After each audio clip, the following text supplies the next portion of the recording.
Hay una serie de preguntas en el chat para Carito. Muy interesante la presentación. Me interesa tu opinión respecto de las redes sociales como espacio para sostener la difusión sobre el rol de las mujeres en la arqueología sudamericana.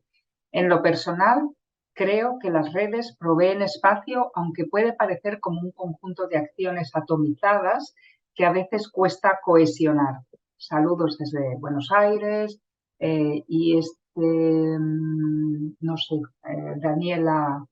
Daniela de Escolta La Brocha. Bueno, Carita. Sí, muchas gracias por la pregunta, Daniela. Yo creo que cuando uno habla de estas acciones, digamos, en las redes sociales, es importante darnos cuenta que esto nace, ¿no?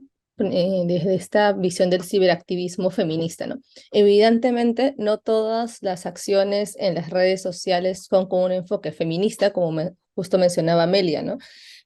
Pero creo que es una forma muy práctica en la cual el enfoque de género y la visibilización de las figuras femeninas dentro de las ciencias pueden estar presentes en la vida cotidiana de las personas. Porque si hay algo muy interesante con las redes sociales es que nos sacan o nos dan la posibilidad de salir de nuestros nichos académicos, ¿no? Y convertir lo académico en algo no restrictivo, sino algo más del cotidiano.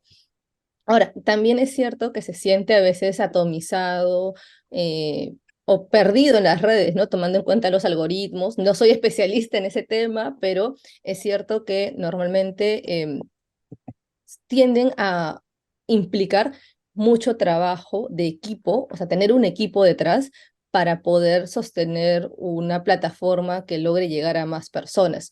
Y eso es algo que, digamos, a veces no se visibiliza, que a lograr construir estas plataformas de divulgación virtual implica un gran trabajo que a veces no es normalmente no es remunerado, pocas veces cuenta con una plataforma de fondos previos como proyecto y como mencionaban las colegas del primer bloque de la sesión, es algo que muchas nos organizamos y que es algo más como personal que realmente institucional, ¿no? En el caso del Perú, justo yo les mostraba los tres espacios que se han formado. Dos de ellos, por ejemplo, los dos primeros, han sido experiencias muy pequeñas. Entiendo que también por ahora no están activas permanentemente. Una responde a arqueólogas universitarias de una universidad pública, mientras que otro a un grupo de universitarias o egresadas de una universidad privada. Entonces, también el enfoque que cada uno de estos ciberactivismos va a tener va a responder a enfoques teóricos, trayectorias históricas, trayectorias académicas e intereses políticos que van a tener estas plataformas, ¿no? Pero ese sería mi comentario. Muy bien, gracias. Ibel pregunta para Claudia, ¿qué han pensado de cuáles han podido ser las causas de por qué más mujeres en doctorado publican más que en otros niveles? La verdad es que yo también me lo he preguntado, tenía apuntada la pregunta, o sea que, bueno, claro, es Sí, extraño, porque normalmente es lo contrario. También entonces se me ocurría, bueno, ¿son coautoras, lo hacen entre varias o solamente una? ¿Quién es primera autora? No sé cómo has mirado este número, si es simplemente número o si has mirado otro tipo de factores también. Ya, sí, sí, ha sido interesante, ¿no? Que nos salga ese patrón. Hemos dicho, bueno, ¿qué pasa aquí? Y creo que, bueno, eso responde a que hay un grupo de varias arqueólogas con doctorado que publican bastante, ¿no? Entonces, eso es lo que está jalando la tendencia. Eso no quiere decir que los hombres no publican, porque también publican muchísimo, pero bueno, contando los tipos de publicaciones y eso es lo que nos ha salido, ¿no? Entonces, esa es una tendencia que se ha dado, pero habrá que ver cómo se sigue manteniendo en los próximos años con las nuevas generaciones de arqueólogas. En este momento existen varias personas que están concluyendo doctorados o gente que ya ha concluido sus doctorados, entonces habrá que ver también las tendencias a futuro. Ibel contestaba, dice, yo pensé que en etapas previas las mujeres tienden a ser madres y por lo tanto implica mucho menos tiempo de dedicación a investigación y en doctorados sus hijos ya están mayores. Bueno, yo mi experiencia es que en doctorado pocas mujeres, quizá en otra parte del mundo, tienen hijos y es en la etapa postdoctoral que empiezan a tener familias y entonces es cuando la brecha se empieza, el gráfico tipo tijera se empieza a mostrar claramente. No sé. Em, yo pienso que es como tú dices, ¿no? Que es difícil tener hijos en el momento del doctorado, ¿no? La tendencia es a que las mujeres no tengan hijos en ese momento y también creo que es un sacrificio para muchas mujeres no tener hijos mientras están en el doctorado y sí, la tendencia es a tener los hijos una vez concluidas las tesis o ya en el proceso de tesis, pero también eso tiene implicancias porque el cuidado que uno tiene que dedicarle a los hijos, pues también marca los tiempos y que muchas veces no podamos publicar todo lo que quisiéramos, porque no hay el tiempo suficiente. Pero también por las experiencias que veo, es una cuestión de darse los tiempos y la dedicación, ¿no? Entonces hay gente que está más propensa a realmente tener una disciplina para escribir y otras personas no tanto. Entonces puede ser muy variado. Y después, dentro de la historia de la arqueología, lo que yo sí que he visto, por lo menos en Europa y en muchas otras partes del mundo, es que las primeras mujeres arqueólogas no se suelen casar. Están, se quedan solteras muchas veces para poder realmente dedicarse a su disciplina, porque si no, muchas veces los maridos no les habrían dejado. Creo, mi impresión es que quizá esto no es tan marcado en Latinoamérica, pero quizá me equivoque. Desde luego, en otras partes del mundo, las mujeres empiezan a tener unos ratios iguales que los hombres a la hora de casarse, pues a partir de los años 80, pero no anteriormente. Y en algunas entrevistas que yo he hecho, sí que ha salido, estas cosas son muy delicadas y es difícil hablarlas, ¿no? Pero si uno va hacia las primeras etapas, hay muchas más mujeres incluso que, que deciden trabajar y por tanto no se casan. Eh, bueno, hay una pregunta de Lorena López Varela. Quisiera preguntarle a Amelia si puede contarnos sintéticamente acerca del modo de trabajo para llegar a la concreción del código de ética, cómo fue el proceso, dificultades, tensiones, etcétera, y si percibe que su aplicación ha producido cambios en las prácticas machistas. Muchas gracias. Claro, sí. El proceso fue básicamente a partir de Arquetipa, que yo les decía que es una colectiva de la que conformamos con somos 5 personas, un hombre involucrado, un hombre maravilloso de los que a veces encontramos, y decidimos que era importante hacer una convocatoria y la hicimos pública. Era en la época de la pandemia, que creo que a todas nos afectó en algunos casos positivamente, y este es uno de ellos. Y a partir de esas reuniones convocadas vía mediática, logramos conjugar muchas de las conclusiones que eran compartidas con otras personas, incluso de fuera de Ecuador. Y eso nos sirvió para, con un trabajo interno, irlo elaborando y afinando, ¿verdad? Dentro del Arquetipa tenemos 3 miembros que son parte del Colegio de Arqueólogos y pensamos que fue importante también que el colegio se involucre, porque de otra manera un colectivo privado no tiene el mismo peso pues que un colegio donde formalmente la gente se reúne y podría ser un tipo de reclamo o una manifestación, dependiendo de las cosas que pudieran darse.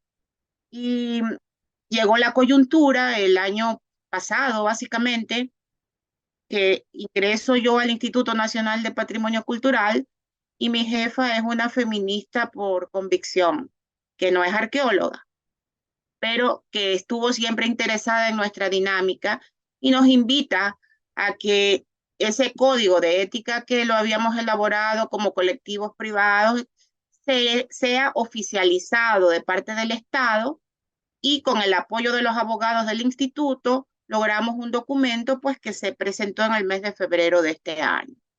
Sí, hubieron conflictos, obvio. Hubieron temas que quedaron fuera porque no se podía muy adelantados, ¿verdad?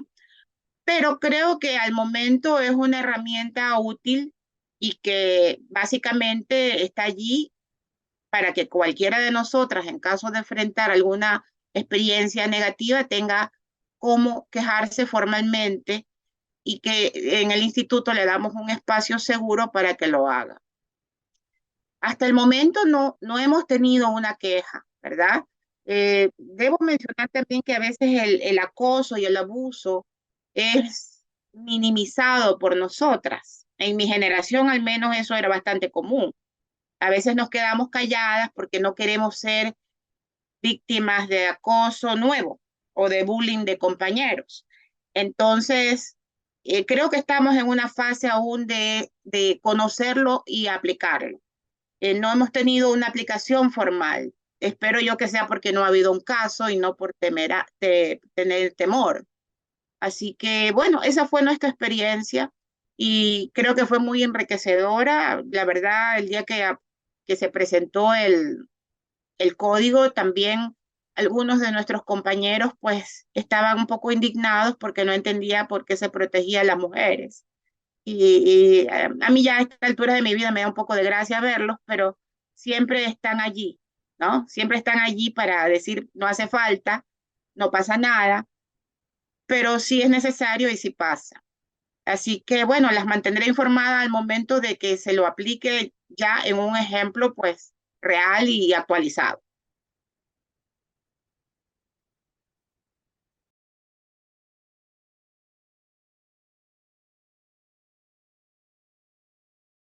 Ah, sí, estaba comprobando si tenía el micrófono y efectivamente no, no lo tenía.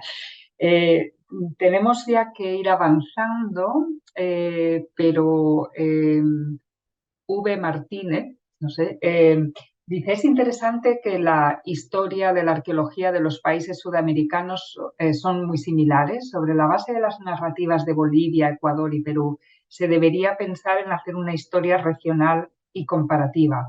Mi pregunta a Carito, pero con respuesta muy rápida, ¿qué aspectos metodológicos propondrías incluir en dicho análisis? Ok, súper rápido. Yo creo que sí se podría hablar de una visión de comparación en la esta vez los países del centro, de Centroamérica, a través de y podríamos usar como un hilo conductor sus procesos políticos y un tema que yo creo que una metodología a poder considerar es revisión de archivos. Poco es lo que se ha hecho en el caso de Perú sobre revisión de archivos. Estudiar el papel de las arqueólogas extranjeras en el proceso de producción científica y nuevas líneas de investigación y, de hecho, impulso de carreras de otras mujeres, conocer los procesos educativos que tienen las mujeres dentro de la arqueología, que es un tema de investigación que está desarrollando Lady Santana, y estudiar el acceso al poder de las arqueólogas con una visión interseccional. Yo creo que eso es algo muy importante, que sobre todo ahora en la actualidad, en estos últimos 20 años, 30 años de arqueología en el Perú, está pendiente porque estamos viendo que evidentemente nosotros tenemos un proceso de feminización de la carrera, pero cómo este proceso de feminización se está dando en la práctica. Yo creo que eso serían algunas cosas a considerar. Fenomenal, muchísimas gracias. La verdad es que a mí me han parecido las tres presentaciones súper interesantes. Incluso hay cosas que habéis estado mencionando de bibliografía que se me ocurría que quizá podíamos añadir en la página web de este evento un pequeño recopilatorio bibliográfico de las cosas que se han ido produciendo, porque es que realmente a veces desde determinadas partes del mundo es difícil saber lo que se hace en otras. Entonces, bueno, ya os enviaremos un email si Carito está de acuerdo y a ver si lo organizamos, porque me parece fascinante muchas de las cosas y yo tenía más comentarios, pero no, tenemos que seguir. Así es que paso la batuta a Carito, que dirigirá esta tercera sección. Muchas gracias, Margarita. Sí, efectivamente, siempre quedan así como cosas que serían geniales poder hacer y estoy segura que vamos a ver de unificarlas un poco.